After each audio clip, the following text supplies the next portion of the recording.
Bonsoir à tous. On attend encore un peu le troisième conférencier, mais on va quand même commencer sans lui. Si jamais il arrivait, on l'intégrerait sans aucun problème. Alors, nous sommes réunis ce soir pour la troisième fois pour ce cycle « Que signifie croire ?» Les religions monothéistes en débat. Et ce soir, nous allons aborder une question très importante, très sérieuse, celle de l'éducation, et notamment l'éducation des enfants. Après un premier questionnement qui avait lieu il y a plusieurs semaines, que signifie être croyant? Nous avons ensuite prolongé le cycle de conférences et par la table ronde sur la question du sens et de la place des rites et des pratiques en religion. Ce soir, un tout autre domaine qui, j'espère, nous apportera des compléments par rapport à ce que nous avons vu la dernière fois et des réflexions. Je voudrais, avant toute chose, saluer les organisateurs de ce cycle de tables rondes et de conférences, notamment ceux qui ont été les chevilles ouvrières de ce rassemblement, les doyens de 3 facultés, notamment M.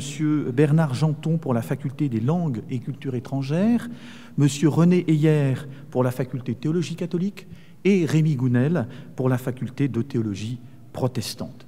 J'en profite aussi pour saluer toute une série de personnes qui sont dans la salle sans forcément les nommer, notamment des représentants des communautés religieuses et aussi des instances de l'Université de Strasbourg, des instances de la région qui sont régulièrement présentes parmi nous, ainsi que ce soir la présidente de l'Amitié judéo-chrétienne de France, Jacqueline Cuche. Merci à vous aussi, public, d'être là ce soir, parce que sans vous, on ne ferait pas grand-chose. Je voudrais aussi tout particulièrement remercier Carsten Lemkuler, qui a monté, organisé, invité les gens qui sont là ce soir et pour les autres conférences. Merci à lui pour ce travail. Le déroulement de la soirée, vous le connaissez, pour ceux qui sont déjà venus aux précédentes rencontres. Nous allons accorder une quinzaine de minutes à chaque intervenant ce soir, donc un quart d'heure chacun, pour présenter le point de vue d'un monothéisme. Ce soir, le judaïsme, le christianisme et peut-être l'islam.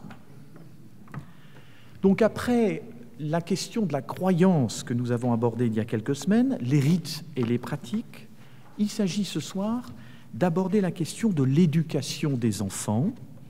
En d'autres termes, on s'interrogera sur la question de la transmission en matière de religion et de foi, notamment lorsqu'il est question d'un passage de relais d'une génération à une autre. Toute une série de questions seront sans doute posées. J'en relève quelques-unes. Quel est, dans l'éducation, le rôle des doctrines, le rôle de la pratique, par exemple le culte, les rites? Quel rôle les parents ou d'autres personnes considérées comme modèles jouent dans cette affaire? Quelle place occupe la formation religieuse au sein même de chaque communauté ou de chaque groupe? Peut-on parler, par exemple, de catéchèse? En christianisme, oui, certainement. En judaïsme, nous verrons, peut-être aussi en islam.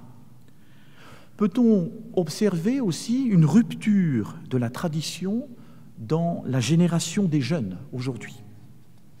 D'autres questions seront, je l'espère, je le suppose, posées par les exposés que nous allons entendre ce soir. Et puis, vous aurez aussi tout à l'heure la possibilité d'intervenir. On aura peu de temps, comme à chaque fois pour ces soirées, car il nous faudra quitter la salle à 19h45. Je vais présenter maintenant les intervenants. Alors, tout à fait au bout de la table, nous avons donc Claude Ayman, donc pour le judaïsme. Claude Ayman est représentant et rabbin de la communauté juive de Strasbourg, et je dois dire qu'il est bien connu sur le secteur pour toutes sortes d'interventions dans différents milieux, différents lieux, et aussi notamment parce qu'il s'est intéressé et continue à s'intéresser à la conservation du patrimoine juif en Alsace par la fondation d'une association, l'association Moracha. Peut-être éventuellement, il en touchera 2 mots tout à l'heure. Je voudrais aussi saluer la présence de Joël Molinario, qui nous vient de Paris, de l'Institut catholique de Paris, donc qui représentera ce soir le christianisme catholique, mais un peu plus largement, sans doute.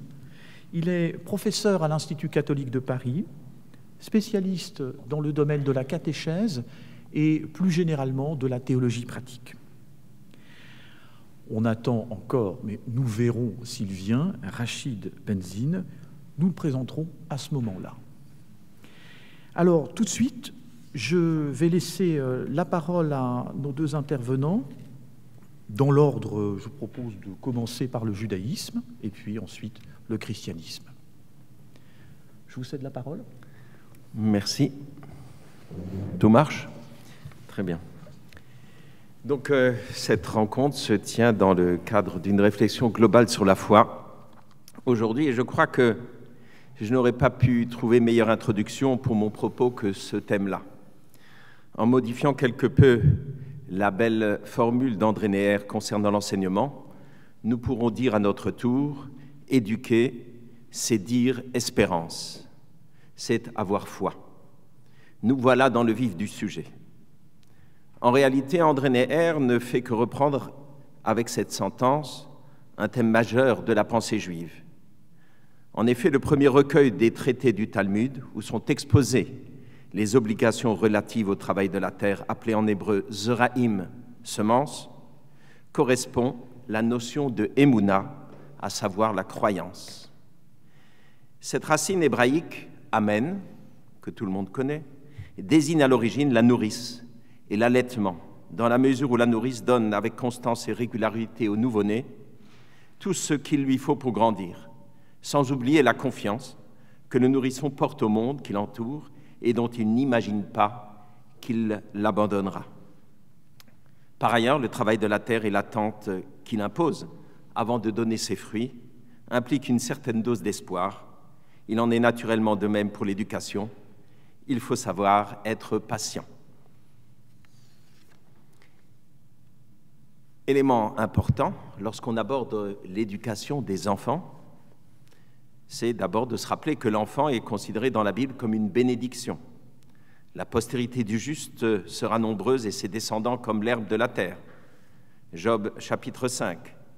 Ou encore, les enfants sont comme des plants d'olivier, psaume 118.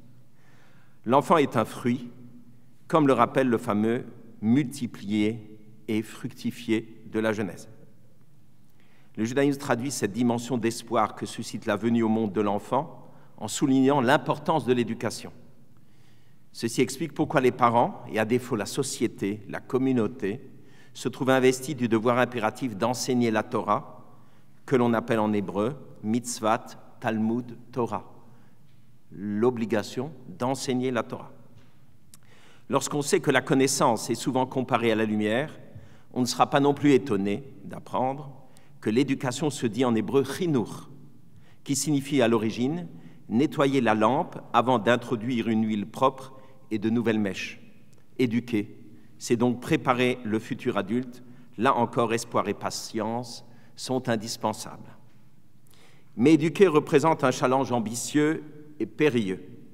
Et toujours pour introduire le sujet, je rappellerai la réponse faite par un célèbre sage du siècle dernier à un jeune couple qui attend un enfant et qui lui demande comment l'éduquer. Et le maître de répondre « mais il est déjà trop tard ». Il veut simplement signifier que l'éducation de leur futur enfant a commencé avec la leur et qu'ils ne pourront compter que sur leur propre force. Dans le même ordre d'idées, le Talmud dit que la connaissance de la Torah n'est pas l'objet d'un héritage. On n'hérite pas de la connaissance, il faut l'acquérir. La Torah ne se transmet pas de façon automatique. Et pour compléter le panorama, citons Freud qui parle de 3 métiers impossibles, éduquer, soigner et gouverner. Pour le Maharal de Prague, le mot Adam, est à mettre en rapport avec Adama, la terre, dans son sens premier, la matière organique. Sans travail, la terre, même potentiellement féconde, ne produit rien. Il en est de même pour l'être humain. L'homme ne peut donner les fruits spirituels dont il est éventuellement porteur qu'en accomplissant un certain travail sur lui-même. Les jeunes sont donc très tôt sensibilisés à ce regard que la tradition juive porte sur l'être humain et donc sur eux également. C'est à ce dépassement infini que convoque la Torah. Le but ultime de l'éducation juive semble être le développement harmonieux de toutes les potentialités de la personne, associées à l'aspiration vers le divin. Vous observerez mes lois et mes statuts, car en les accomplissant, l'homme vivra. Je suis l'Éternel. Lévitique 18, 5.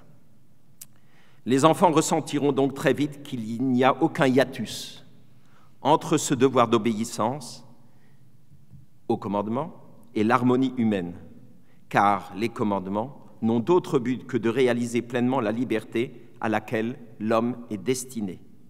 L'ensemble de la législation et l'enseignement revêtent ainsi un aspect éducatif notoire, à tel point que Rabbi Lévi de Barcelone, qui vivait en 1500, intitule son ouvrage récapitulatif des commandements Sefer HaChinur, le livre de l'éducation, alors qu'il aurait dû être intitulé Sefer HaMitzvot, le livre des commandements.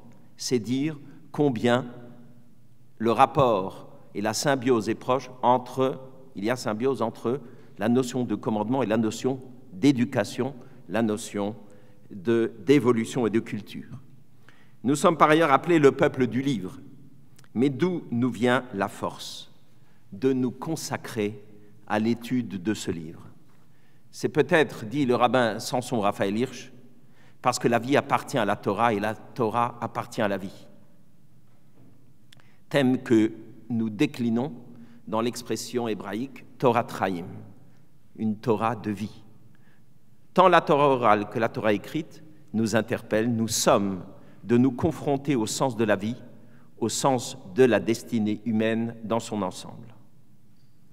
En réalité, nous les enseignants, nous sommes des héritiers d'une transmission, de la transmission du sens de la révélation divine, mouvement qui n'a jamais cessé de se perpétuer en Israël depuis le mont Sinaï par l'intermédiaire des rabbins. La transmission de cette révélation ne s'est pas réalisée en termes de philosophie ou de théologie, mais surtout en termes d'action et de destinée. C'est ce que nous désignons en hébreu par le terme mitzvah, le commandement, mot qui recouvre à la fois les actes rituels de façon très variée, touchant à tous les domaines de la vie, et le sentiment d'accomplir une destinée. Vous avez dans le mot mitzvah, tzavta, être ensemble. À propos de la transmission, il est à noter que c'est à partir de l'expérience singulière de l'aventure historique d'Israël que se déploie l'éducation et l'enseignement juif. C'est dans une sollicitation permanente qui essaie de ressaisir dans une réflexion toujours à reprendre une condition antérieure qui affirme avec force que c'est d'abord la foi. Ces événements, c'est à partir des événements de la sortie d'Égypte, de l'histoire des patriarches, etc., que ces événements sont pour le juif aussi signifiants que les lois de la nature auxquelles on ne saurait se soustraire. Ou pour le dire encore autrement, les événements fondateurs que relate la Torah sont ou ont dans le judaïsme le même rôle que les principes de raisonnement qui sont à la base de toute réflexion. Par exemple, nous avons étudié il y a quelques jours les règles de l'acquisition, acquérir quelque chose, un objet. Tout ceci est déduit d'Abraham qui acquiert le champ de la caverne de Marpella à côté de la ville de Hébron. Donc c'est au travers même de cet événement-là, au travers des mots, au travers de l'ordonnancement des versets, que le sens est extrait et les lois établies. Le judaïsme table encore aujourd'hui sur la famille, basé sur l'affection.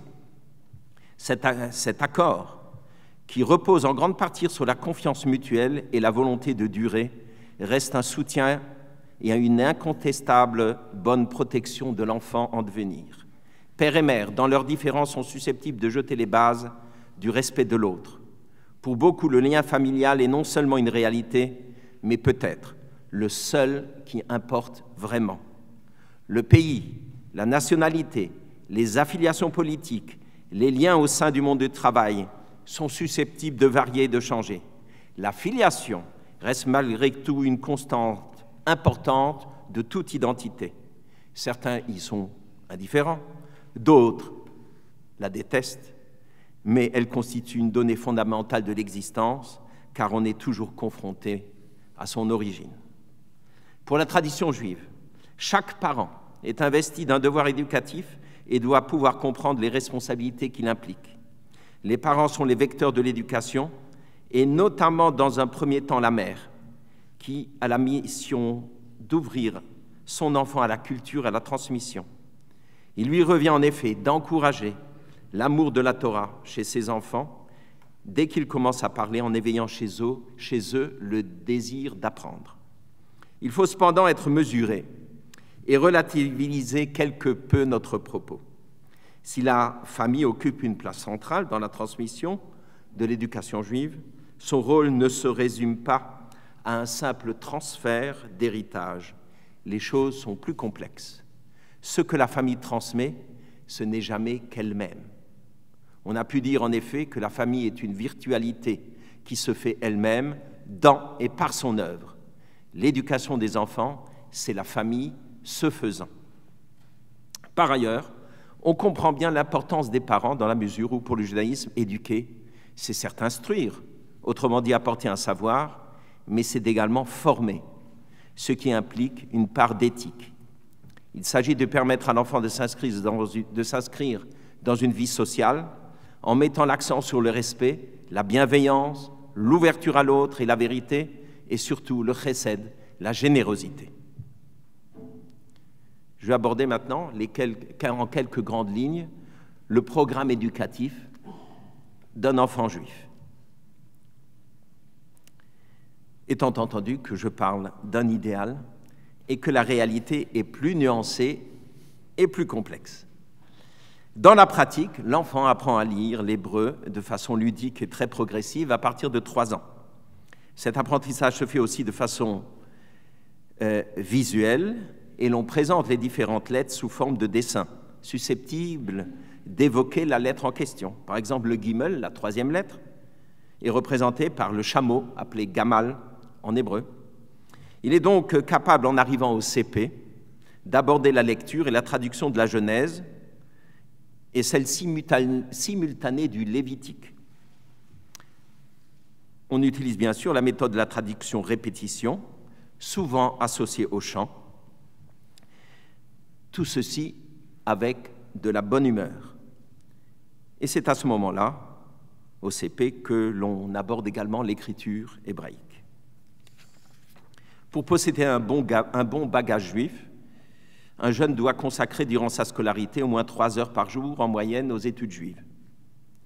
Après le bac, les jeunes garçons fréquenteront, s'ils le désirent, les académies talmudiques appelées yeshivot, où le Talmud et la loi orale sont étudiés à haute dose pour une formation encore plus complète. Il me paraît à ce niveau important de rajouter 2 éléments.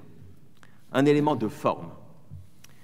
Tant l'étude de la Bible que l'étude du Talmud doivent être les outils d'un questionnement et d'un questionnement libre.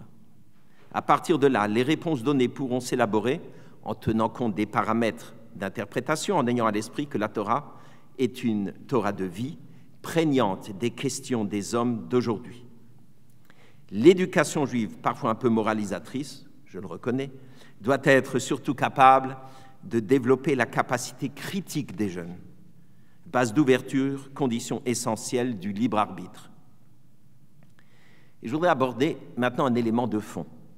Il est important de donner l'occasion aux jeunes, et je dirais même aux adultes qui étudient, de s'exercer à des tentatives d'interprétation pour qu'ils puissent en quelque sorte eux-mêmes participer à la découverte du sens, ce que l'on appelle en hébreu le chidouche, littéralement la nouveauté, l'approfondissement renouvelé des textes.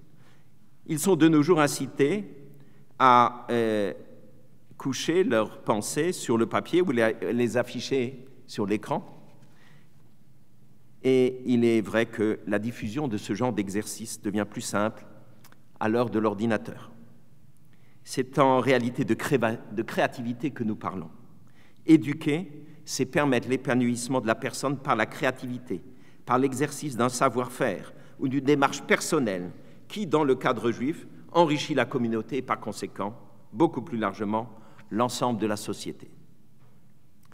Si la tradition juive s'efforce de fonder l'éducation sur l'étude prépondérante de la Torah et du Talmud, elle est loin d'ignorer que toute éducation, outre le développement intellectuel, moral et religieux, doit donner aux enfants les moyens intellectuels et moraux de se constituer en sujets responsables, autonomes, en gagnant leur vie. Rien n'est plus agréable au Créateur de la terre que l'apprentissage d'un métier. Talmud Baba Kama 4a. Aussi, les sages prescrivent de compléter l'étude de l'enfant en l'instruisant dans une profession. Ne pas donner de métier à son enfant, c'est lui donner le métier des voleurs. Kiddushin 29a. Certains sages du Talmud, comme Rabbi Shimon ben Yochai, IIe siècle, affirment que si les Juifs accomplissent la volonté divine, c'est-à-dire qu'ils étudient uniquement la Torah, leur travail pourra être réalisé par d'autres. Ils pourront encore, alors, approfondir leur étude. Cette position n'a pas fait l'unanimité. Le monde juif a de tout temps oscillé entre ces deux idéaux. Il y eut, et il y a encore, une frange de la population religieuse qui s'adonne exclusivement à l'étude de la Torah, tandis que d'autres allient les deux activités. Rappelons, pour cette dernière option, que très tôt, dans la diaspora, les artisans d'une même profession s'unissent en de véritables confréries. Ils possèdent leur propre synagogue et leur propre maître. Cette situation se perpétue également, parfois en Pologne, au XVIIIe ou au XIXe siècle. Ce genre de corporation prend en charge les besoins spirituels de ses membres, mais il profite également de cette forme d'organisation sociale pour transmettre leur savoir-faire à leurs enfants ou à des jeunes apprentis. Je vois que je suis un bavard impénitent et que j'ai un petit peu de temps, on peut dire dépassé encore 2 minutes. Ok, donc j'ai le feu vert. La place de l'enfant. S'il fallait donner un exemple pour illustrer la place de l'enfant dans la famille juive et l'écoute dont il doit bénéficier, il suffirait de rappeler la soirée pascale, le Seder de Pâques et la place de l'enfant. L'enfant, dès son plus jeune âge, et même s'il finit par s'endormir au son des commentaires de cette longue soirée, est clairement au centre de ce dispositif, puisqu'un des passages de la Haggadah, du texte que nous lisons ce soir-là,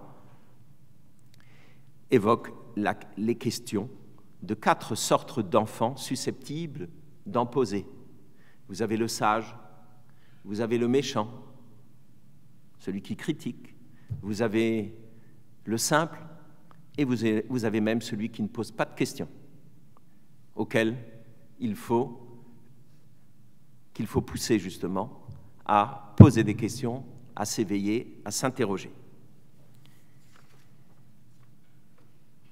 Voir dans l'éducation religieuse un rapport avec un quelconque enseignement de la religion, expression très courante aujourd'hui, serait un peu un contresens pour le judaïsme. Imprégné dès ses plus jeunes années, l'enfant est assez naturellement préparé et à intégrer l'exemple de ses parents et de ses maîtres. Le mode de vie juif est tout autant suggéré qu'enseigné, inculqué par la vie et par l'exemple. La notion de commandement en tant qu'impératif et en tant qu'obligation n'a pas de nos jours vraiment le vent en poupe, surtout au niveau des interdits, d'autant que la majorité des Juifs n'y adhèrent pas. Les commandements sont parfois difficiles à aborder et ne parlent pas d'emblée au cœur de l'homme. Cette situation est d'autant plus complexe que les commandements satisfont rarement un besoin immédiat de l'homme. En général, l'être humain a besoin d'émotions et il rechigne à intégrer dans son vécu quotidien des actes symboliques ou des interdits trop contraignants. C'est pourquoi il faut souligner avec force que la joie est un élément primordial du vécu juif et par conséquent une donnée essentielle de la transmission. C'est un commandement important que d'être joyeux, affirmait Rabbi Nachman de Bratslav au début du XIXe siècle. Toutes les occasions sont bonnes. On fait l'acquisition des divers apprentissages, ou la conclusion d'une étude quelconque, sans parler des fêtes qui ponctuent le calendrier juif, et celles rajoutées au cours de l'histoire, comme le Nouvel An des arbres, Tou Bishvat. L'éducation à l'accomplissement des commandements doit se faire dans la bonne humeur, tout en évitant une exubérance sans profondeur. La joie, c'est le bonheur de faire, de réaliser, le bonheur de célébrer au moment où il nous est donné de le faire. Je terminerai par quelques réflexions sur le maître, l'importance du maître. Le Macré d'Ardeke, l'enseignant aux petits-enfants, est entouré d'un respect certain s'il est un maître de qualité. Il est considéré comme le soutien le plus essentiel de la société. Plusieurs rabbins, racontent le Talmud, arrivent un jour dans une ville de Judée pour inspecter les écoles primaires, mais ne trouvent aucune trace d'enseignement. Indigné, ils demandent à voir les gardiens de la ville. On leur présente alors les soldats de la garnison. « Pensez-vous, s'écrient alors les sages, que ce soit là les protecteurs de la ville? Non, ils en sont plutôt les destructeurs. Les vrais protecteurs de la ville, ce sont les instituteurs. Car disent les psaumes, si Dieu ne protège pas la ville, c'est en vain que veillera la sentinelle. » La position du maître est donc centrale dans l'éducation juive, d'autant que le savoir juif n'est pas une simple maïeutique qui suppose que grâce au maître, l'élève puisse récupérer par lui-même un savoir latent en le tirant de sa propre intériorité. Le rôle du maître consiste à initier l'élève à sa sagesse, à cette sagesse qu'il a lui-même reçue. À ce titre, le maître, le Rav, ainsi appelé parce qu'il a de plus grandes connaissances, eh bien, ce maître est avant tout un messager, un passeur qui a réussi, grâce à un exercice prolongé, à appréhender les éléments principaux de la parole. Son enseignement ne consiste pas à exposer un savoir objectif et impersonnel, il ne transmet pas simplement un contenu abstrait et général. Le maître s'expose lui-même à la remise en question et au test de la critique. Rappelons, mais là n'est pas l'essentiel de notre propos, qu'Emmanuel Lévinas affirme avec force que l'altérité du maître est l'altérité absolue qui ne revient jamais au même. Seul, proclame-t-il, l'altérité enseigne. De la sorte, enseigner revient à introduire dans l'esprit de l'élève quelque chose d'extérieur, une hauteur qui vient du maître et qui n'était pas en lui auparavant. L'élève est donc confronté à quelque chose de nouveau avec lequel il doit se mesurer. Disons plus simplement, le maître n'est qu'un interprète qui transmet un savoir qui le dépasse, lui et son disciple, réduit à son individualité. Le maître risque d'apparaître comme l'expression d'une volonté de puissance ou d'un désir de jouissance dominatrice sur plus faible que lui. Et je résumerai tout ceci avec le titre des DNA du 18 mars dernier, qui disait à propos de l'Alsacien, mais je pense que c'est valable pour tout enseignement, transmettre, c'est rajeunir. Je pense qu'une société qui transmet reste éternellement jeune. Je vous remercie.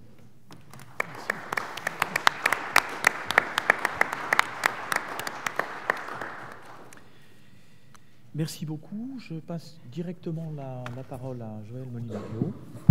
Merci. Ça marche, je ne sais pas besoin d'appuyer. Merci, Rabbin Ayman. Je vais, d'une certaine manière, partir de vous, parce que je vais aussi évoquer, bien sûr, ce livre que nous avons en commun.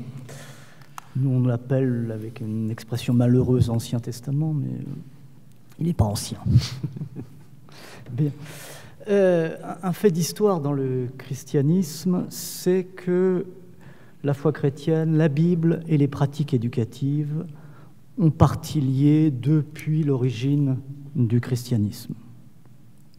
Les chrétiens n'ont cessé de se préoccuper d'éducation en famille, bien sûr, mais aussi dans des institutions éducatives et aussi d'inventer des méthodes pédagogiques. Et ça, dans les 2000 ans d'histoire du christianisme. Pourtant, la Bible est assez sobre sur le sujet. Mais malgré tout, au nom de l'Évangile de Jésus-Christ, les chrétiens de tout temps se sont intéressés, investis dans l'éducation des enfants, des adolescents, mais aussi des adultes. Alors, 3 points. Un fondement biblique, d'abord. La Bible est sobre, je vous le disais tout à l'heure, mais on peut remonter, comme l'a fait le rabbin Eyman tout à l'heure, à croisser et multiplier. C'est le début, c'est le don de la vie. Mais ensuite, on peut changer de livre, passer de la Genèse à l'Exode, et on trouve « Honore ton père et ta mère, afin que se prolongent tes jours sur la terre que Dieu te donne. » Et à mon avis, toute la question éducative commence là, dans la Bible. Les liens de génération, parents-enfants, sont d'emblée liés au don. Entre être un enfant, c'est un donné, comme la terre est donnée. Donc le premier conseil éducatif dans la Bible, on pourrait dire, n'est pas d'abord adressé aux parents, vous remarquez, mais aux enfants. Honore ton père et ta mère. Pas au fait d'être père ou mère, mais au fait d'être fils ou fille. Comme si l'acteur de l'éducation, c'est autant l'enfant que le parent. Ceci nous fera comprendre sans doute une injonction de saint Paul, on y reviendra, ne pas exaspérer ses enfants. Mais nous lisons aussi dans l'Ancien Testament des métaphores de Dieu qui corrige et instruit, comme un père son fils.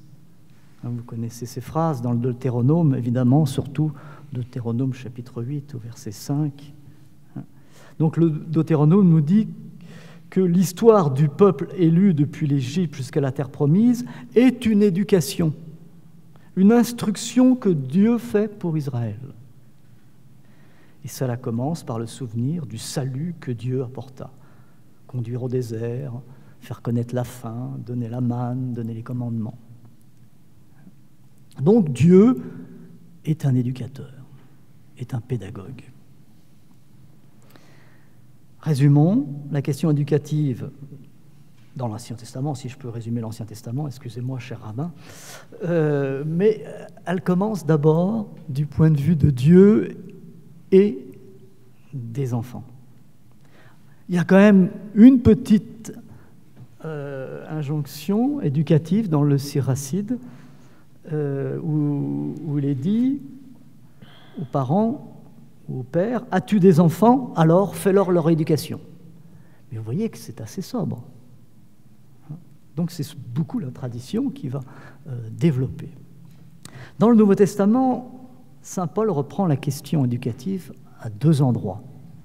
D'abord dans l'Épître aux Colossiens, avec un développement sur les femmes, les maris, les enfants et les esclaves. Dans cet ensemble, on dit que les femmes doivent être subordonnées aux maris, mais on dit que les maris doivent aimer leurs femmes et ne pas les égresser, ne pas les irriter. Enfants, obéissez aux parents, et l'injonction des parents vers les enfants, n'exaspérez pas vos enfants, afin qu'ils ne perdent pas courage. Et on retrouve cet aspect plus développé et bien circoncis dans les Éphésiens. Et là, saint Paul dit ceci, « Enfants, obéissez à vos parents dans le Seigneur. Cela, en effet, est juste. » Puis saint Paul reprend le commandement qu'on a lu tout à l'heure, « Honore ton père et ta mère. » C'est le premier commandement, accompagné d'une promesse, afin que tu aies bonheur et longue vie sur la terre. Vous, parents, donc là il s'adresse aux enfants, vous, parents, n'exaspérez pas vos enfants, mais élevez-les dans l'éducation et l'instruction du Seigneur. Encore une fois, c'est d'abord le point de vue de l'enfant et du Seigneur qui est premier. Honore ton père et ta mère, obéissez. Le seul conseil pour les parents, ne pas exaspérer. C'est étonnant ça quand même. ne pas exaspérer. Et je pense que ceci se comprend bien si l'on admet que le Fils participe à son éducation en honorant ses parents. Si le père exaspère, le risque, c'est que les enfants n'arrivent plus à reconnaître la valeur du père et des parents, donc à ne plus se reconnaître fils ou fille, et par là même ne pouvoir reconnaître ce don de fils qui vient du Seigneur. Car sans reconnaître le don de fils ou de fille, on ne peut être éduqué dans le Seigneur. Donc exaspérer ses enfants, c'est donc risquer de faire rompre cette alliance qui s'instaure quand l'enfant est élevé selon les commandements de Dieu. Et le commandement d'amour qui est le premier. Donc en parlant d'exaspération, qui est le seul conseil que donne saint Paul pour éduquer, vous voyez, c'est sobre. Paul signifie aussi que les parents ont un rôle de médiation de la vie donnée qui vient de Dieu, et donc exaspérer, c'est laisser aux relations affectives, on va dire caractérielles, avec ses enfants, toute la place au lieu de laisser la place à Dieu. Comme si le père se prenait pour Dieu, alors que c'est Dieu qui se prend pour un père. Cette sobriété de la Bible va pourtant avoir une fécondité dans toute l'histoire du christianisme absolument importante, sur 3 lieux: la famille d'abord, les institutions, les écoles, les universités, et puis l'Église elle-même, l'institution Église. Alors, la famille, donc, c'est le premier. C'est comme notre ami le rabbin l'a dit tout à l'heure, la famille, c'est vraiment, en christianisme, chronologiquement le premier lieu, mais c'est aussi le premier au sens du plus important. Donc les parents sont responsables de l'éducation, dans tout le sens. Alors, dans la tradition chrétienne, qui traverse les confessions, on trouve 2 manières d'évaluer l'éducation. Il y a ce qu'on appelle la loi de gradualité et la pédagogie divine. Alors, c'est des termes un peu techniques de la théologie, je vais les expliquer, ce n'est pas si compliqué que ça. La loi de gradualité, ça veut dire qu'on commence par indiquer une perfection. On indique un point auquel doit tendre toute éducation, l'harmonie, comme disait le rabbin tout à l'heure, l'harmonie avec Dieu, avec les hommes, avec soi-même, comme un point à atteindre, une perfection, une sainteté. Et donc, on trace le chemin pour y arriver. Une pédagogie, des choses à faire, à apprendre, à suivre. L'autre point de vue, c'est ce qu'on appelle la pédagogie divine. Alors, cette fois-ci, on prend appui d'abord sur ce que Dieu a déjà réalisé dans la vie de chacun, afin de s'appuyer sur la grâce déjà en acte, afin de poursuivre la route. Vous voyez, c'est 2 manières qui ne sont pas contradictoires. On trouve ça dans la tradition chrétienne, parfois avec les mêmes personnes, d'une certaine manière. Ce qui était, en fait, la source, à mon sens, permanente du souci éducatif et de l'inventivité dans l'histoire de l'Église et des Églises, c'est d'abord que Dieu est le premier pédagogue. Il est le pédagogue de son peuple, le pédagogue du salut. Donc cet intérêt pour l'action de Dieu et le souci de celui qui est élevé, donc l'enfant, a été le fondement des multiples initiatives qui, depuis, on peut remonter à l'Antiquité, par exemple l'école d'Alexandrie, l'école de catéchisme d'Alexandrie, bon, je parle pour ma paroisse en l'occurrence, mais dès le IIe siècle, en passant par les universités du Moyen-Âge, en passant par l'invention du catéchisme par Luther et tout le devoir éducatif que cela comporte dans la tradition protestante, les congrégations enseignantes protestantes et catholiques au XIXe siècle qui ont fondé énormément d'écoles, et je citerai aussi, on l'oublie souvent, les grands pédagogues de ce qu'on appelle l'école nouvelle au XVIIIe, XIXe et début du XXe siècle, qui ont beaucoup été des chrétiens. Pensons à Pestalozzi en Suisse, à Montessori, à Kirchensteiner, qui sont des grands pédagogues qui étaient des chrétiens et qui ont renouvelé profondément l'action éducative et les pédagogies scolaires. Alors, la question qui se pose toujours, c'est mais on transmet quoi? On transmet quoi? Alors, encore une fois, il faut se tourner vers la Bible. Et commençons cette fois-ci par saint Paul. Saint Paul utilise 2 fois le verbe transmettre. Dans les Corinthiens, il dit ceci: « Je vous ai transmis ce que j'ai moi-même reçu ». Donc on est dans une lignée, dans une mémoire. Et là, il y a 2 fins différentes à cette formule. Premièrement, la nuit où il fut livré, il prit de pain, il prit la coupe, voilà, il rendit grâce, etc. Et il célèbre l'Eucharistie jusqu'à ce qu'il vienne.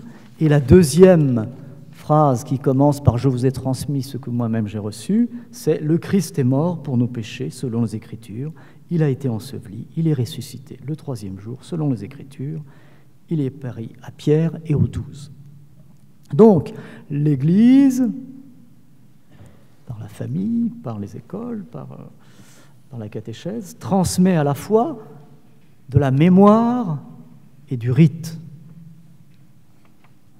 Alors, cette structure, elle est déjà dans l'Ancien Testament, on la trouve dans l'Exode, le mémorial de la Pâque, de la sortie d'Égypte.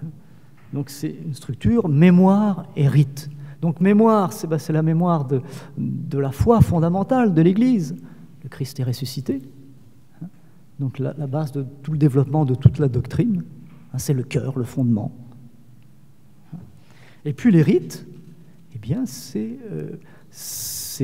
l'habitus qui nous fait chrétiens, qui nous initie dans la foi.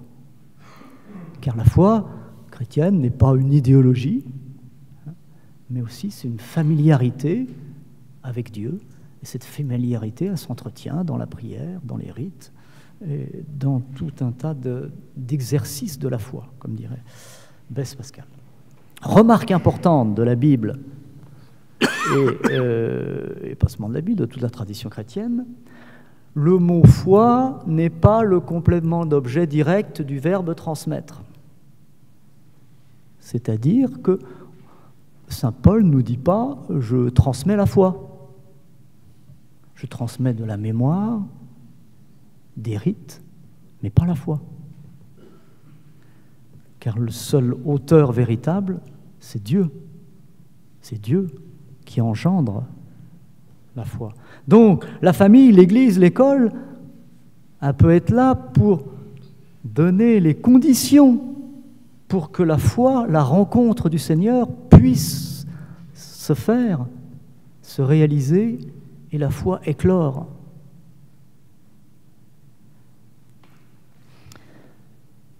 Le pape Benoît XVI, en 2011, je ne surveille absolument pas le temps, vous m'arrêtez. Encore un peu. Voilà, bon. Disait ceci: « L'éducation chrétienne est un laboratoire d'humanité. » Et je crois que ceci est très important. Il signifie par là que l'éducation chrétienne n'est pas la construction d'un monde religieux à part, d'une humanité profane. Donc il y a une anthropologie chrétienne, une vision humaine de la personne à travers l'éducation. Donc, éduquer chrétiennement, c'est aider à construire une humanité. Cette humanité, vous avez remarqué, n'est plus évidente aujourd'hui pour personne, mais en se mettant à l'écoute de Dieu, l'éducateur et l'éduqué participent de la construction d'une humanité selon l'Évangile et à l'image du Christ. Ici, d'ailleurs, la distinction profane-religieux ne fonctionne pas. La mémoire, le rite ne construisent pas une identité à part. L'éducation chrétienne est intégrale.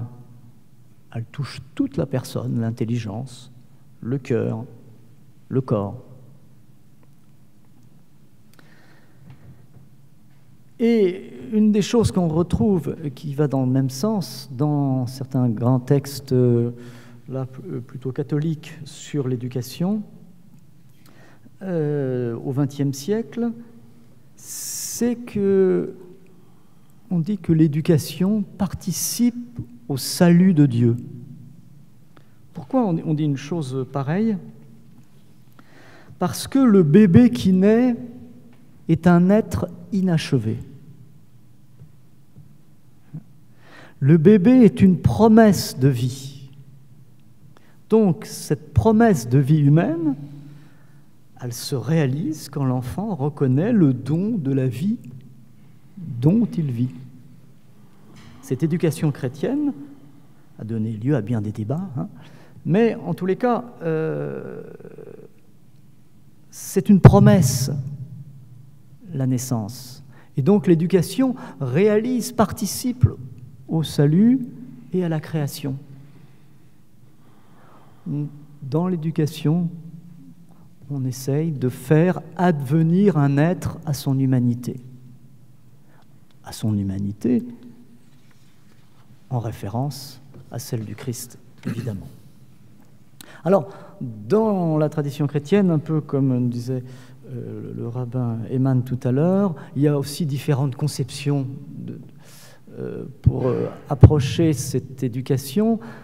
Dans l'histoire, je vais en tracer trois un peu caricaturées, de façon un peu caricaturale. La première, c'est une éducation qui essaye de se couper de toute trace profane. Alors ça, dans l'Antiquité, chez les pères de l'Église, au 2, 3, 4e siècle, il y avait des débats. Est-ce que les chrétiens peuvent aller à l'école des païens? Bon, alors certains répondent oui, certains répondent non.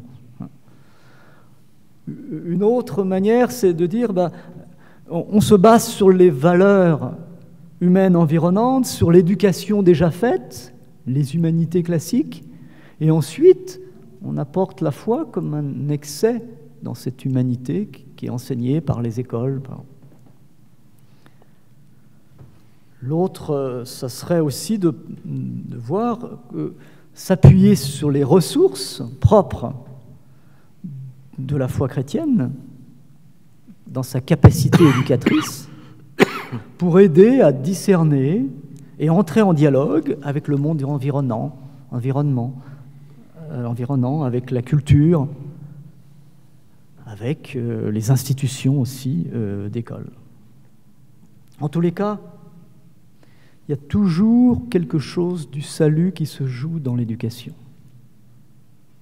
parce que l'être n'est pas achevé.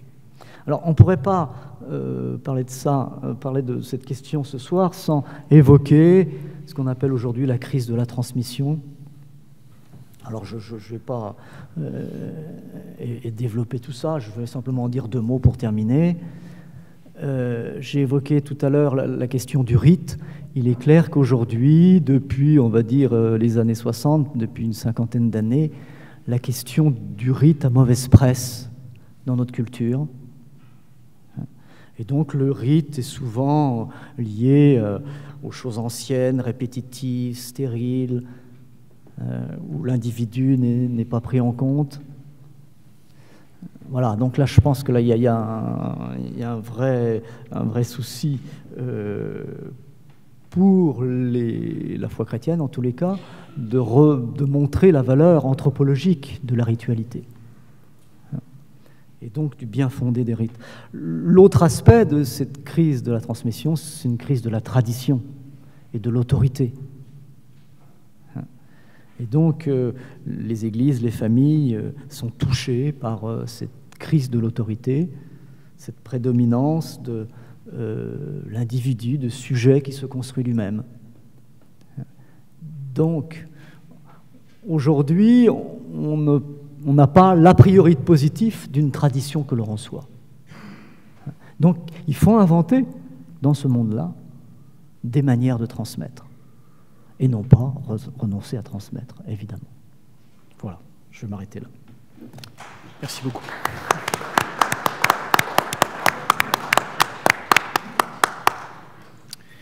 Voilà, merci à tous les deux.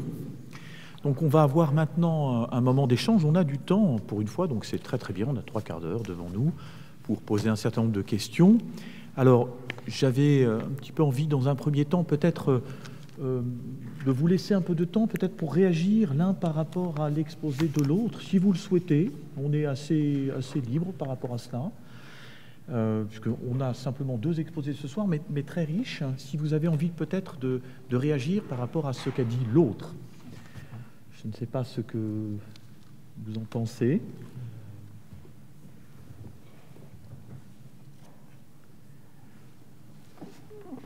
Je sais pas, en vous entendant parler, je me suis dit que, somme toute, l'œuvre de l'Église pendant tout le Moyen-Âge se caractérisait quand même par l'apparition des universités, de la transmission du savoir. C'était quand même quelque chose d'assez fondamental. Et là, somme toute, on rejoint, comme vous l'avez dit, la préoccupation biblique de la transmission. Tu raconteras à ton fils, etc. Et on est frappé de voir que les grandes questions, à la fois théologiques, mais également scientifiques, etc., eh bien, sont l'œuvre de grands personnages de la chrétienté, et que, somme toute, la chrétienté a joué un rôle primordial dans la transmission des savoirs, pas seulement la transmission, je dirais, d'un savoir religieux, mais surtout du savoir ou des savoirs.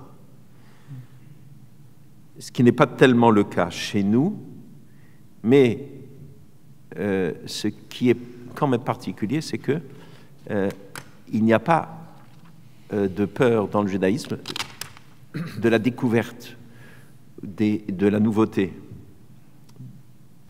Le fait que la Terre tourne autour du Soleil n'a pas engendré de grands traumatismes. Et encore aujourd'hui, les problèmes scientifiques, GPA et compagnie, sont traités sans stress. Peut-être parce que justement, il y a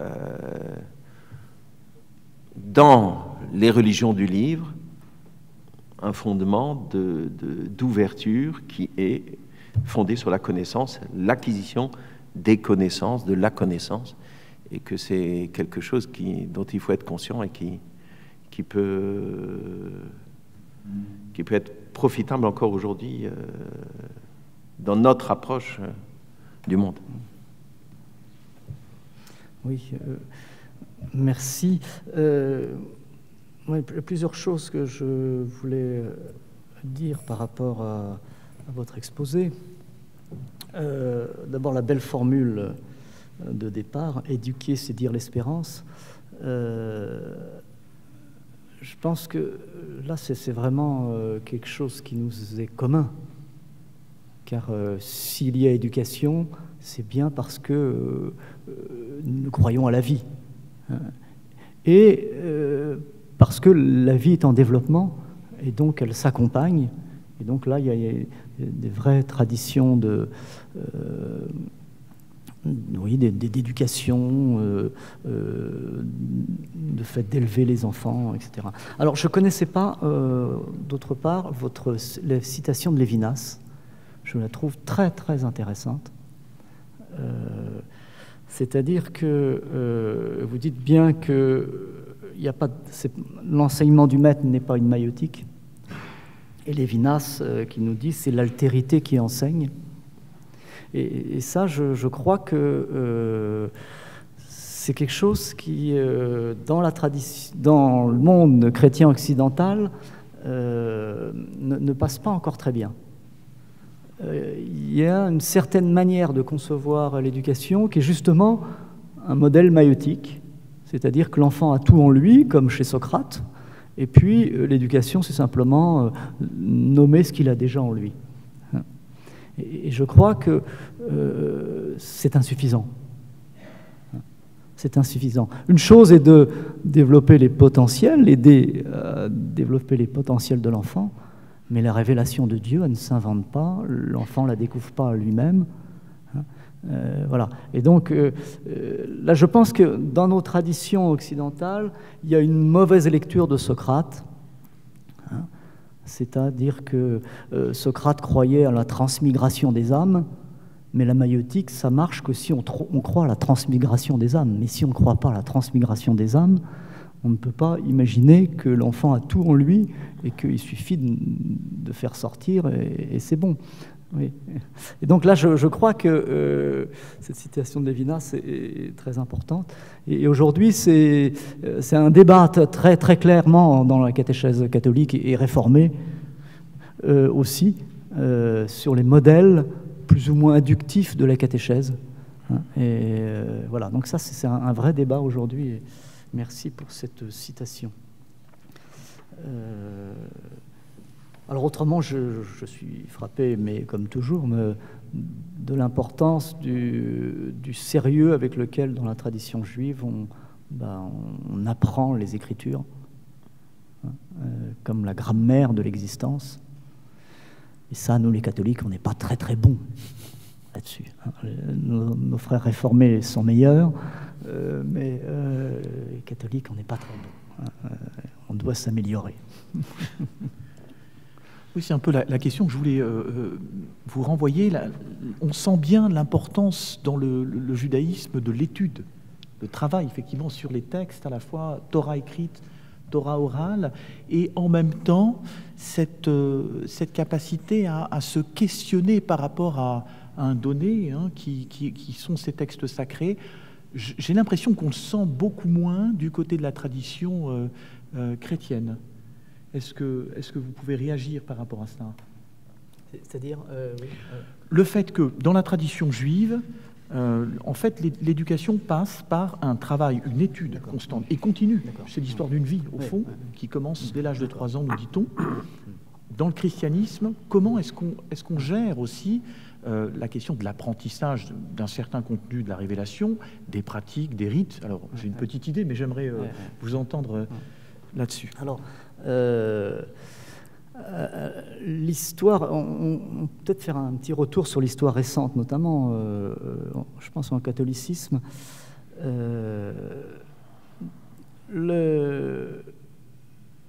Les catéchismes sont nés avec l'ère moderne. Je vous rappelle que c'est Luther qui a inventé le catéchisme au XVIe siècle. Et puis, les catholiques ont assez vite compris que le modèle était important et qu'il fallait le suivre.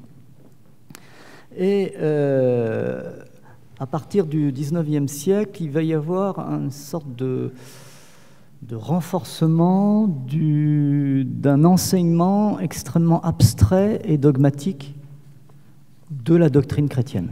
C'est ce qu'on va appeler les modèles théologiques de la néo-scolastique, c'est-à-dire qu'on va insister sur la crédibilité de la foi qu'il faut, c'est le terme « il faut » qui sera employé tout le temps, il faut croire, il faut observer, et il faut pratiquer. Et donc, ça va marquer l'enseignement catéchétique dans le monde catholique, ceci jusqu'au Concile Vatican II, c'est au milieu du XXe siècle. Et ça va tellement frapper plusieurs générations qu'il va y avoir un rejet extrêmement fort de ce modèle de catéchisme dans le monde catholique. Un rejet tellement fort qu'on va se retrouver avec beaucoup de méthodes inductives, mais finalement on ne va plus trop savoir comment enseigner la doctrine. Parce que du coup le mot doctrine est devenu dans les années 60 comme une sorte de gros mot, vous voyez, et renvoyant à des systèmes d'enseignement complètement abstraits et répétitifs. Et donc il y a eu voilà, un refus de ce modèle-là, et on a mis du temps à se dire que doctrine, c'est pas seulement chose abstraite sans rapport avec l'existence, etc. Et aujourd'hui, on commence dans le monde catholique à repenser ces choses-là, mais je crois dans le monde réformé aussi, et on commence à se dire que la catéchèse doit être un lieu d'initiation. Et donc les derniers grands textes dans l'Église catholique sur la catéchèse parlent de l'initiation chrétienne, c'est-à-dire que la catéchèse doit être une initiation à la fois dans toutes ses dimensions, c'est-à-dire intellectuelle, mais aussi une initiation à la prière, une initiation à la lecture de la Bible, une initiation à la vie morale. Voilà. Et donc ça, c'est... voilà, on a eu une période de rejet qui... On a eu du mal à repartir après ça. Il me semble aussi qu'il y a une question qui est intéressante ici, autour du terme doctrine, justement, sauf erreur de ma part. En judaïsme, ce n'est pas un terme qu'on utilise énormément, parce qu'on évoque, on aborde des textes qu'on lit, qu'on transmet, alors qu'en christianisme, la question est constamment posée, hein, la question de la doctrine, de ce qu'il faut croire, etc. Inversement, dans la transmission juive, cette question n'est pas vraiment posée. Par contre, la pratique est omniprésente. Alors, comment est-ce que vous réagissez par rapport à cela? Oui, c'était peut-être cela le sens de mon propos, c'était que à part dans la formule de Neher, par la formule de Neher, je n'ai plus parlé de foi. Donc c'était la foi dont je parlais, ce n'était pas la foi en Dieu, mais la foi dans la capacité de l'homme à transmettre. C'est dire espérance, que le monde avance. C'est la capacité à voir le monde avancer et donc à l'éducation à se concrétiser et à prendre en quelque sorte dans la génération qui vient. Mais le problème de la foi n'est pas un problème central dans le judaïsme, en tout cas pas formulé, comme je l'ai dit, pas formulé en termes théologiques, ni en termes de principes. Même Maïmonide, qui a émis 13 articles de foi, a été souvent très critiqué. Par contre, ce qui est objet d'étude, et comme je l'ai dit, à partir de quoi on part, c'est les événements de la Bible. Comment sont-ils décrits? Quels mots sont utilisés? À quelle logique répondent-ils? Et donc c'est en quelque sorte en termes de destinée, en termes d'événements, en termes de vécu, sur le vécu que les choses sont construites, et non pas tellement sur le croire. On discute encore de savoir si le Sinaï c'était un rêve ou si c'était une réalité. Mais ça n'a pas tellement d'importance. L'essentiel, c'est que le matin, quand je me lève, eh bien, je puisse aller à la synagogue. C'est la question. Si j'y crois ou si j'y crois pas, on verra bien. Des fois oui, des fois non.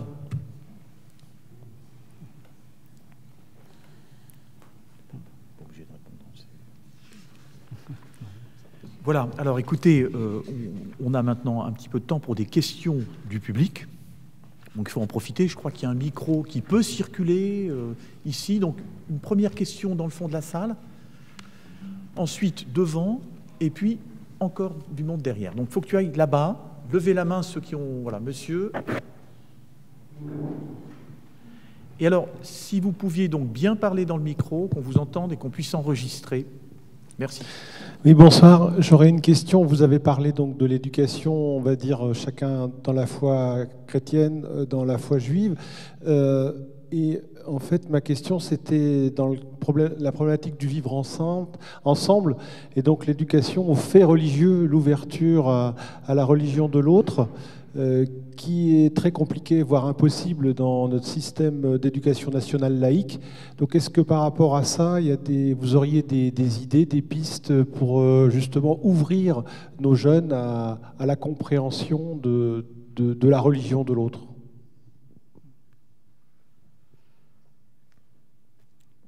Alors, je pense qu'il y a plusieurs éléments de réponse. La première chose, je pense,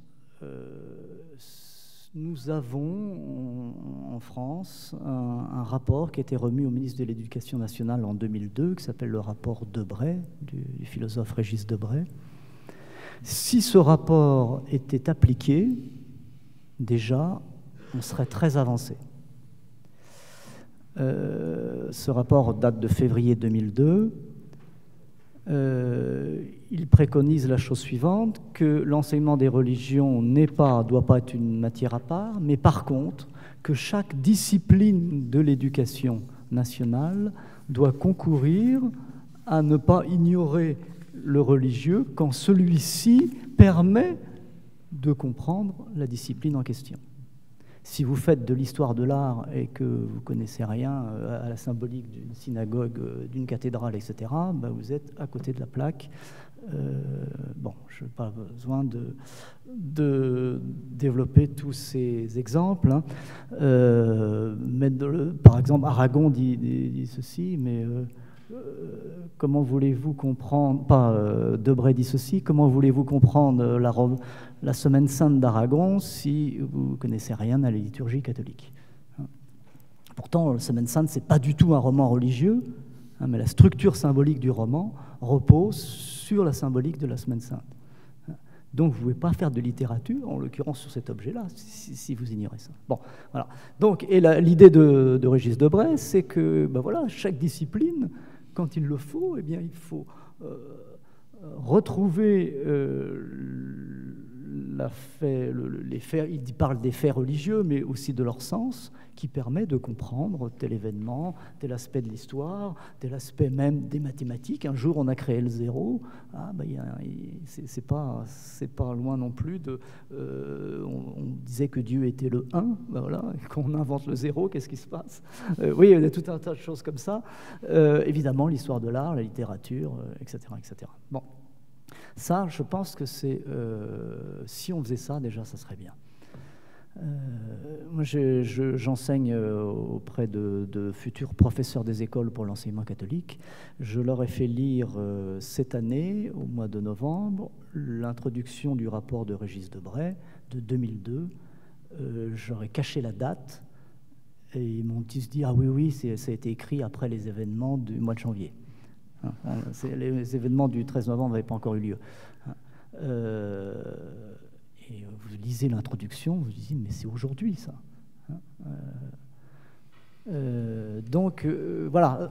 Bon. Et il y avait une prescription, un conseil dans le rapport Debray, excusez-moi d'être long, qui disait qu'il fallait, dans les instituts de formation des maîtres, pour le premier degré et le second degré, eh bien, mettre de l'enseignement du fait religieux et l'enseignement de la laïcité. Or, ça n'a quasiment pas été fait. Alors, je suis désolé pour prêcher pour ma paroisse, mais Régis Debray a dit il n'y a pas très longtemps, à part dans l'enseignement catholique, personne n'applique mon rapport. Bon, voilà. Donc, bon, c'est un peu polémique parce que ce n'est pas tout à fait vrai, mais enfin, c'est globalement assez vrai. Alors après, je pense qu'il y a d'autres choses de la responsabilité de l'enseignement des religions. Ce serait qu'on arrive à mieux dire la place de la religion de l'autre dans la catéchèse, par exemple. Alors, c'est vrai que dans certains manuels de catéchèse, maintenant, la place du judaïsme est beaucoup mieux, beaucoup plus présente, et notamment la permanence d'Israël, etc. Donc ça, je crois qu'il y a des progrès là-dessus. Mais par rapport au bouddhisme, à l'islam, etc., on est très très pauvre pour le moment. Par rapport à votre question, je veux juste témoigner un peu de ce qui se fait en Alsace. Somme toute, les cours de religion qui existent dans les collèges et lycées, lorsqu'ils existent, eh bien, sont de formidables occasions de pouvoir s'initier aux religions. Et dans mon cours, eh bien, j'ai des juifs et des non-juifs, et des musulmans et des chrétiens. Et c'est extrêmement enrichissant pour moi d'entendre et de voir les questionnements des différents élèves et de voir leur intérêt pour le judaïsme. Et nous avons un constant échange. Je crois que le simple fait qu'il y ait en Alsace-Lorraine ces cours de religion devrait également permettre d'abord de pouvoir accueillir tous les élèves qui le veulent et de pouvoir et nous permettre de nous adapter.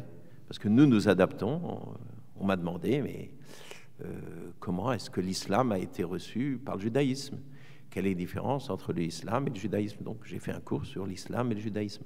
Donc c'est souvent dans une demande et dans une réponse que peut faire l'enseignant que les choses peuvent se passer et bien se passer.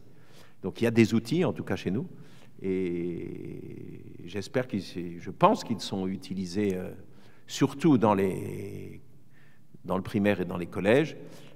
Dans le secondaire, c'est plus difficile, ou plutôt au lycée, c'est plus difficile, mais ça a le mérite d'exister et il faut le faire savoir. Merci. On a tout de suite une question devant. Merci. Monsieur le rabbin, tout à l'heure, vous parliez de l'importance des mots. Alors, j'ai une difficulté avec une formule et j'aimerais bien avoir votre avis par rapport à ça. Dieu existe. Voilà, c'est une formule qui me cause des difficultés, et en particulier dans la perspective de la pédagogie, de la transmission à ceux qui viennent ensuite. Quelle direction, quelle perspective? Est-ce que cette formule vous semble intelligente ou cohérente, ou est-ce que vous diriez autrement? Écoutez, je crois que je ne vais pas me substituer à la Bible. Et citons le premier verset. Au début, Dieu créa le ciel et la terre. Je crois que Dieu est créateur. Poser la question de son existence, ce n'est pas une question que nous posons. Dans la mesure où nous sommes des êtres créés, et nous ne sommes pas Dieu, puisque nous ne sommes pas tout, donc il y a nous et Dieu. Voilà. D'accord. Il y avait une autre question dans le fond, oui.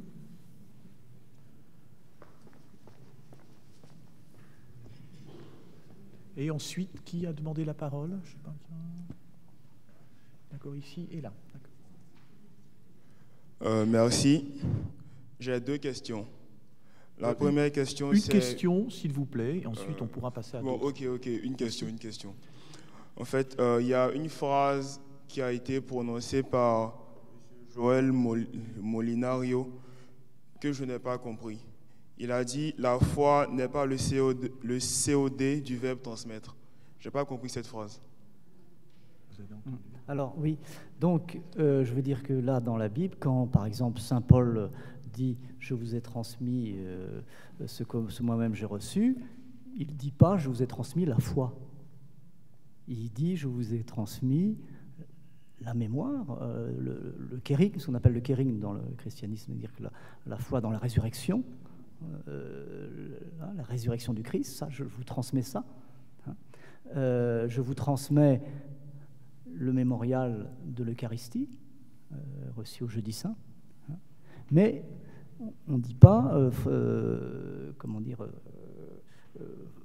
Saint Paul ne transmet pas la foi. Et en fait, nous ne transmettons pas la foi. La foi, c'est un don de Dieu, donc c'est Dieu qui engendre la foi dans le croyant.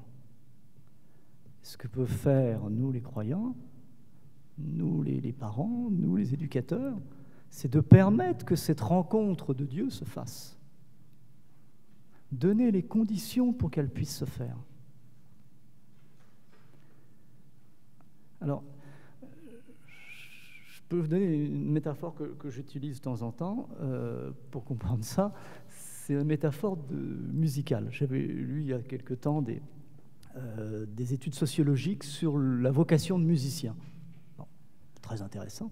Et en fait, je trouvais ça très éclairant pour comprendre ce qui se passe aussi dans l'éducation de la foi.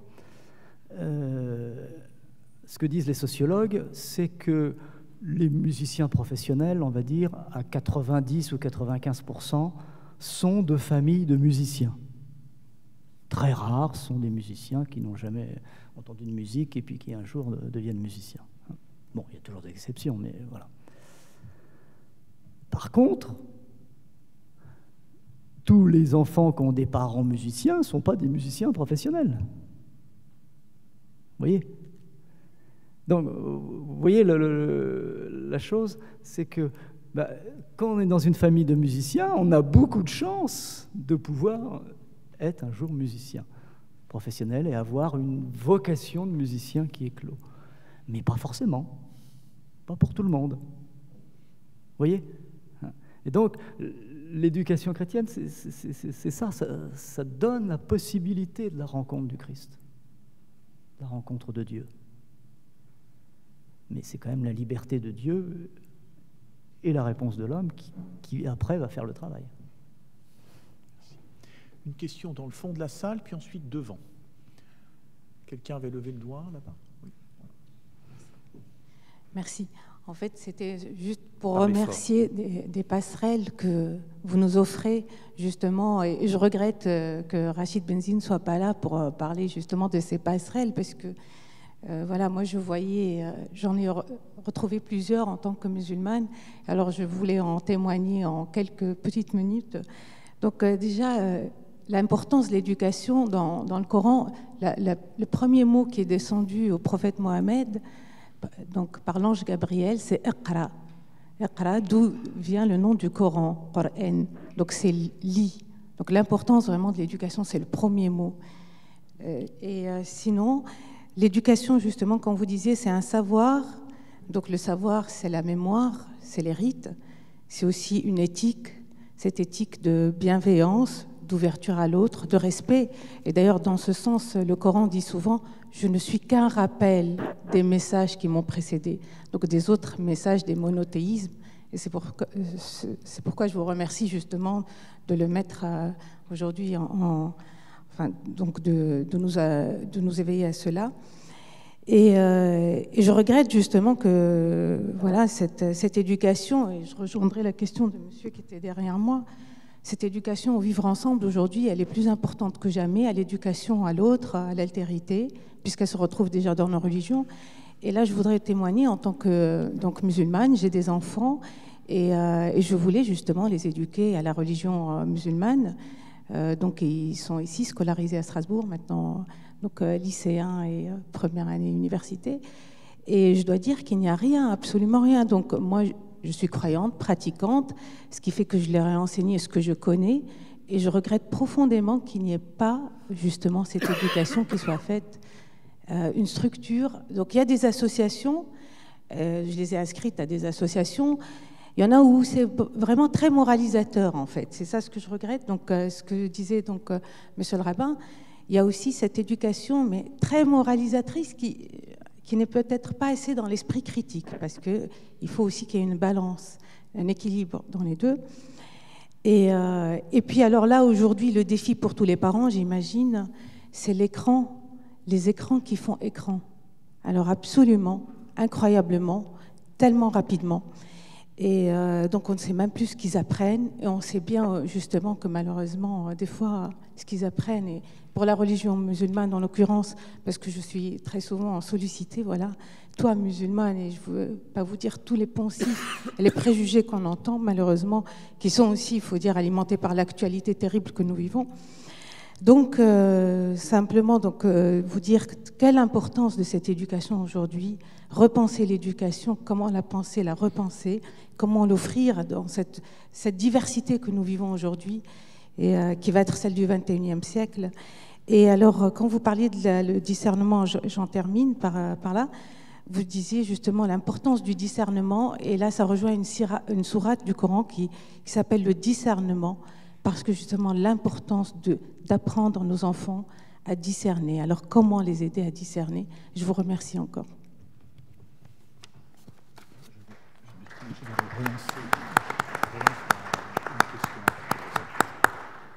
Je voudrais non pas rebondir sur ce que vous venez de dire, merci beaucoup pour cet éclairage, mais dans ce que vous avez dit, une question me revient en ayant écouté les deux conférenciers ce soir, celle de l'éducation différenciée garçon-fille.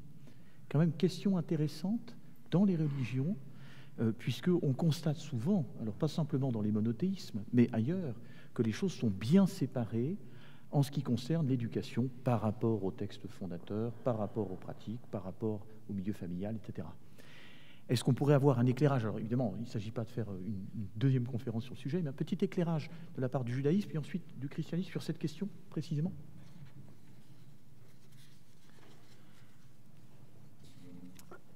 Alors, ce qu'on peut dire aujourd'hui, c'est que le monde évolue et la perception que l'on peut avoir de l'étude des jeunes filles diffère totalement de ce qu'elle était encore il y a, on va dire,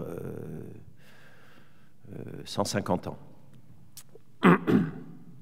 Il y a 150 ans, les filles savaient toutes lire l'hébreu, traduire, et savaient comprendre la Bible de manière simple. Au-delà est arrivée l'émancipation des Juifs, et principalement l'émancipation des Juifs en Allemagne. Et là, le rabbin Samson Raphaël Hirsch, qui a fondé la communauté néo-orthodoxe de Francfort dans les années 1850, a imposé une éducation bien plus approfondie et bien plus fouillée pour les filles qu'elle ne l'était auparavant. Et donc c'est à partir de là que dans le judaïsme il y a une certaine évolution. Aujourd'hui, dans les écoles juives, les garçons et les filles ont à peu près le même programme, je dirais jusqu'à l'âge de 12-13 ans. Après, les filles se spécialisent un peu plus dans les études bibliques et les garçons dans les études talmudiques, bien que aujourd'hui, les filles étudient également le Talmud. Donc il y a une évolution, certaines des pratiques, qui se fait lentement parce que bon, il y a des résistances et il n'y a pas en fait de tradition. Il y a une tradition masculine de l'étude, mais il n'y a pas encore une tradition féminine de l'étude. Donc il faut le temps qu'elle se forge. Donc il y a des instituts, il y a des choses qui se font, et les choses avancent, mais elles n'avancent qu'avec le temps et surtout avec la volonté des femmes et des jeunes filles de vouloir pénétrer plus avant dans les études approfondies. Alors, dans le christianisme, il faut différencier deux choses. Si on part du XVIe siècle et l'enseignement du catéchisme, il y a eu très peu de différence entre l'enseignement pour les garçons et l'enseignement pour les filles. Alors parfois on a des recommandations, par exemple certains catéchismes, l'évêque de Poitiers au XVIIe siècle, il recommandait que les garçons, les filles apprennent les questions et les garçons les réponses. Voilà. Donc, oui, fondamentalement, pourquoi il disait ça? Il y avait une note de fin de catéchisme pour expliquer ça. Parce que de toute façon, quand elles seront mères, c'est elles qui feront répéter le catéchisme. Oui, donc voilà. Donc, mais globalement, on n'observe pas d'injonction. Par contre, ce qui a encore duré jusqu'au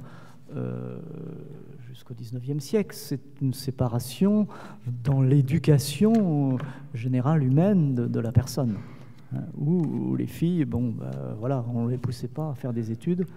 Et là, il y a eu tout un courant de congrégations religieuses, notamment du XIXe siècle, qui ont promu l'éducation pour les filles. Et ça a été un grand bien. Et donc aujourd'hui, là, on peut plus dire.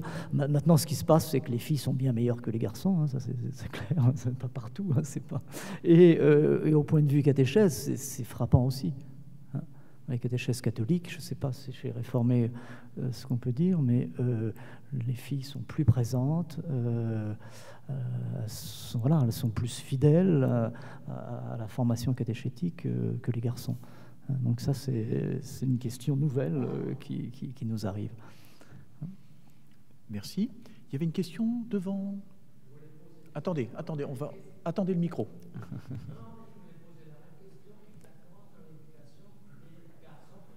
D'accord. Donc, autre question dans la salle? Oui, Karsten Lemkuler devant.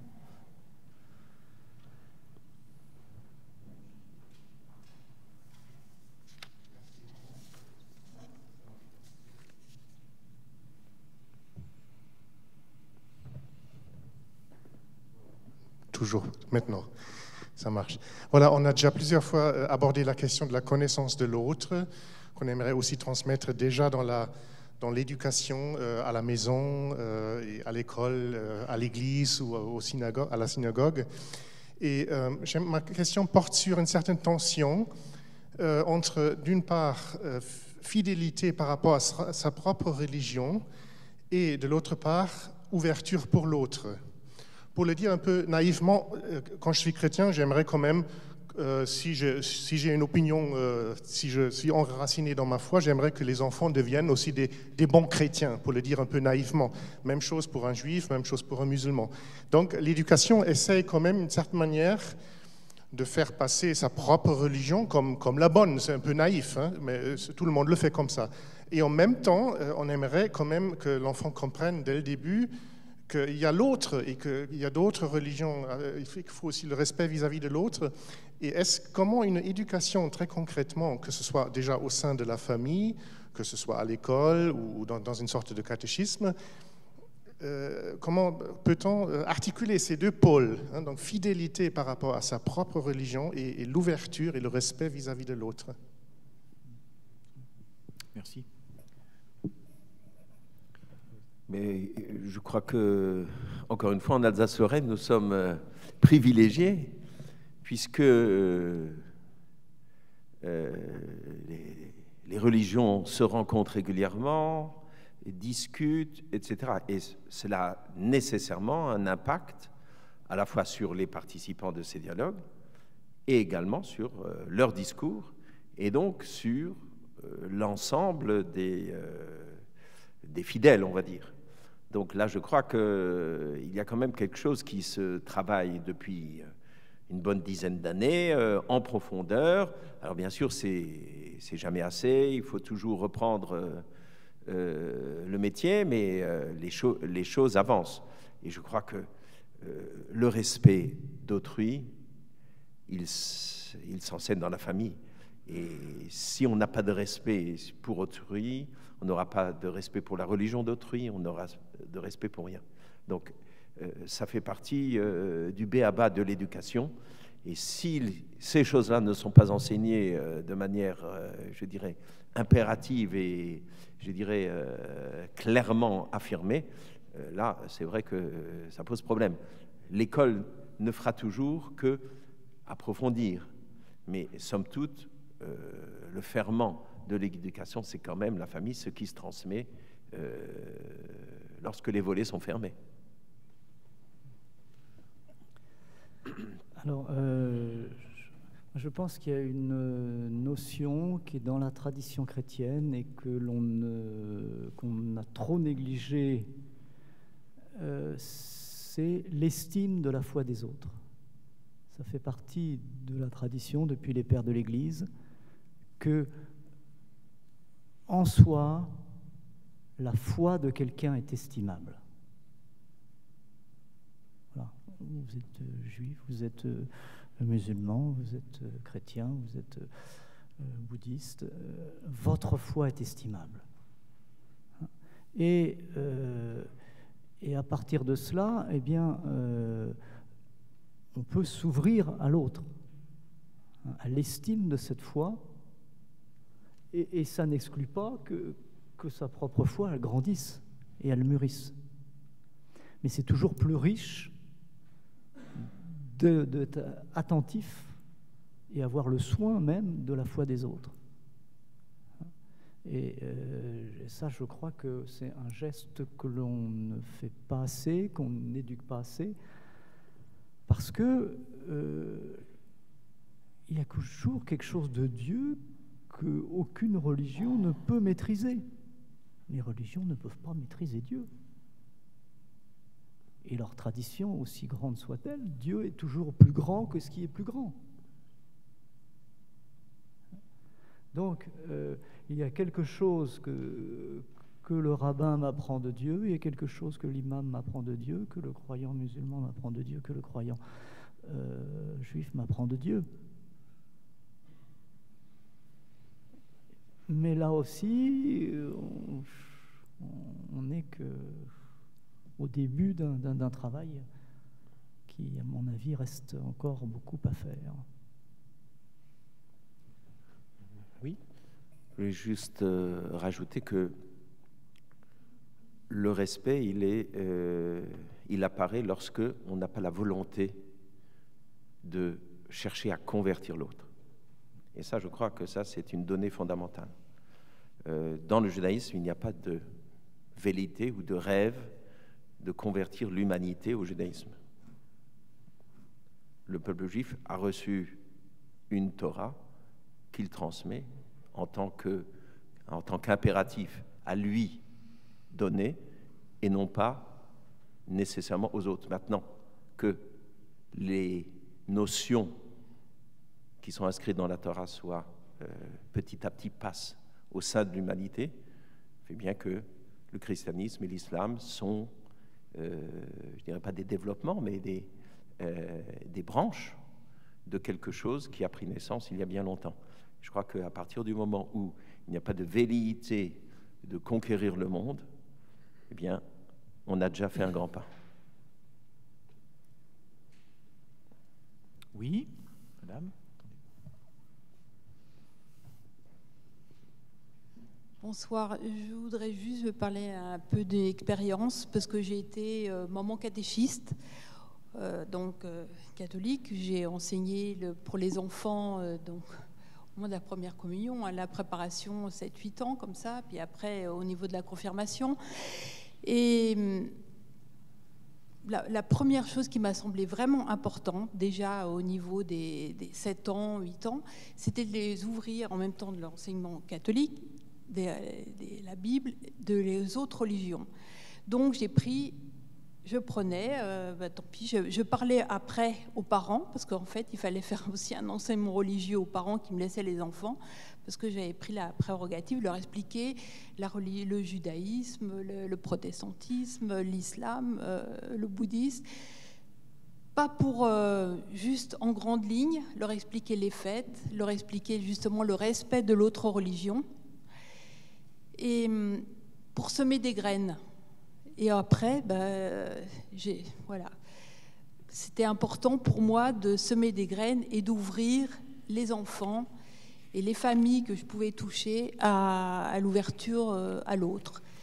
Et après, je sais pas, pourquoi pas aller au temple, pourquoi pas aller à la synagogue, pourquoi pas aller à un enseignement bouddhiste, et puis ouvrir la porte aussi des maisons à des familles différentes. Et je pense qu'on n'a pas besoin d'attendre des dogmes qui viennent d'un pape ou d'autres. Je pense que c'est chacun en famille qu'on peut le faire et pas attendre justement des instances religieuses forcément ou d'éducation nationale, ce qu'il faut faire ou pas faire si on est un être, un citoyen ouvert et bienveillant. Voilà, merci. Merci. Oui, l'importance, effectivement, d'avoir des initiatives pour favoriser ce genre d'expérience. Oui, tout à fait. Alors, nous avons encore le temps pour, je dirais, une question, ou deux éventuellement, mais une question, si quelqu'un veut intervenir maintenant, c'est le moment.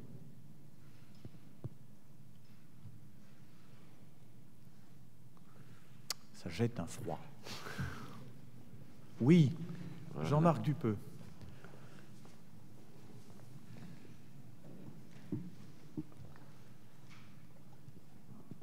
Oui, merci beaucoup pour ces exposés.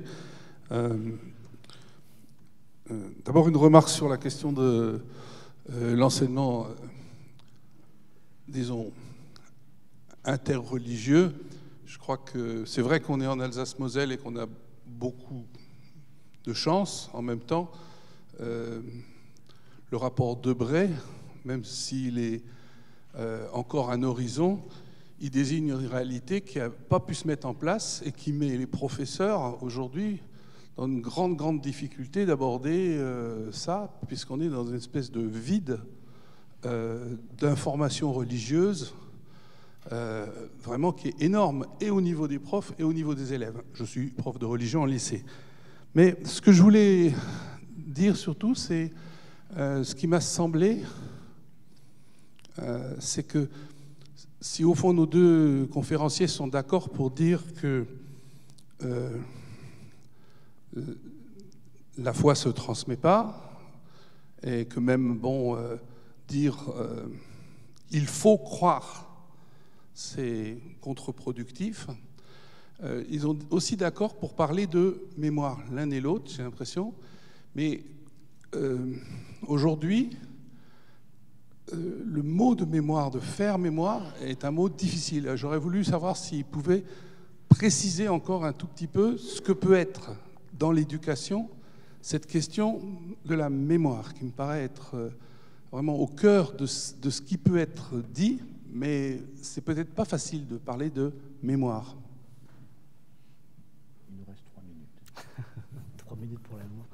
Bon, moi, je dirais, mais peut-être que je pense qu'on sera d'accord avec le rabbin, mais ça commence par le récit.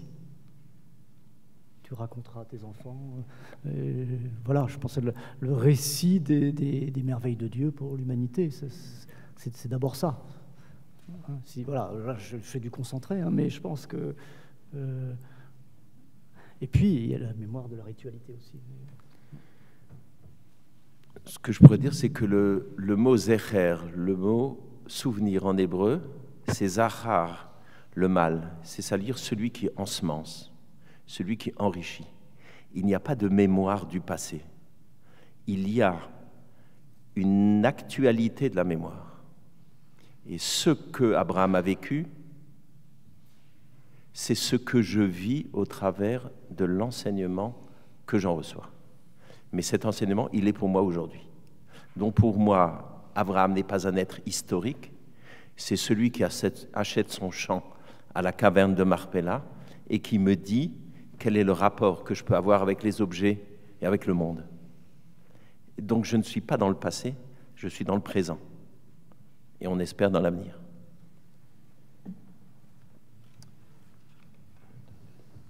Voilà, écoutez, je vous propose de nous arrêter là, on est pile poil dans les temps. Alors je voudrais qu'on remercie encore nos conférenciers, merci beaucoup.